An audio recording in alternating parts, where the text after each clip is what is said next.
Assalamualaikum warahmatullahi wabarakatuh. Wahai sahabat muda, Abu Nawas dikisahkan hidup pada masa pemerintahan Khalifah Harun ar-Rasyid. Dalam sejarah Islam, pada masa itu ilmu pengetahuan sangat berkembang pesat. Dan pada saat itu, Islam dikenal sebagai pusat pengetahuan dunia. Tak hanya melahirkan banyak ilmuwan besar, pada masa itu juga muncul nama-nama pujangga dan penyair dengan karyanya yang populer hingga kini. Nah, karakter Abu Nawas sendiri digambarkan sebagai sosok yang cerdik namun jenaka. Kisah-kisahnya dinilai bermakna namun tetap menghibur. Ada berbagai masalah yang dalam ceritanya mampu diselesaikan dengan baik oleh Abu Nawas. Menariknya lagi, hampir setiap penyelesaiannya yang dilakukan Abu Nawas sangat terduga dan jarang dipikirkan oleh orang pada umumnya.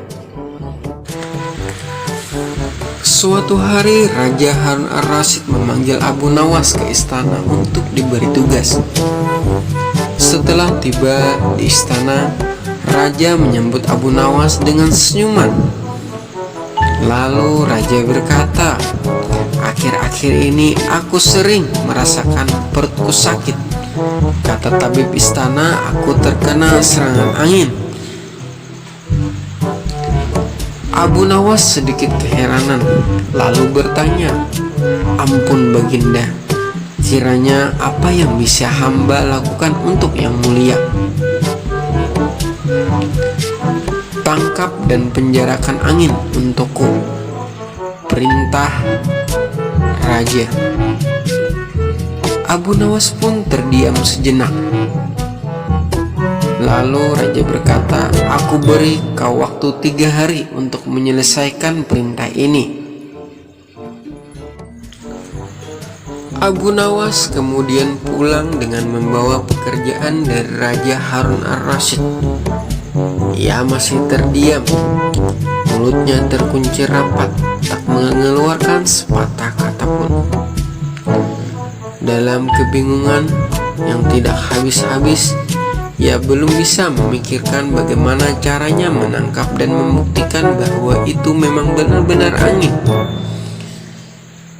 Menurutnya hanya anginlah satu-satunya benda yang aneh, yang tidak berwarna dan tidak bisa dilihat, seperti halnya air yang masih bisa diindra.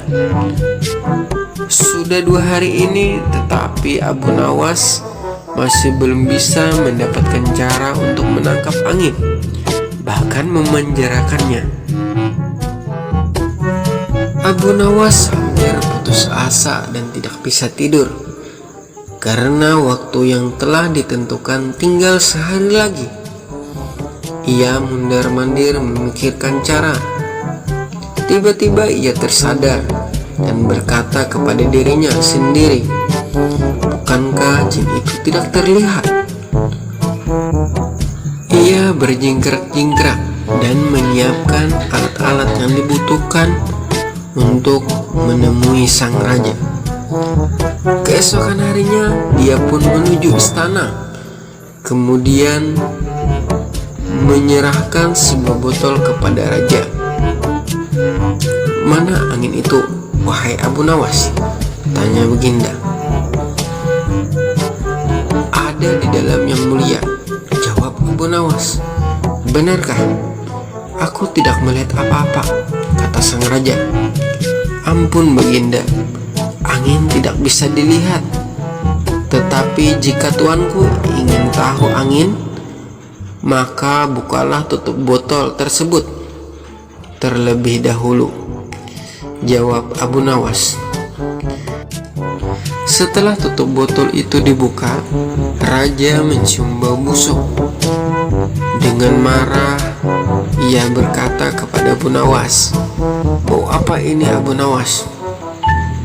"Ampun Baginda, tadi hamba buang angin, lalu hamba masukkan ke dalam botol tersebut.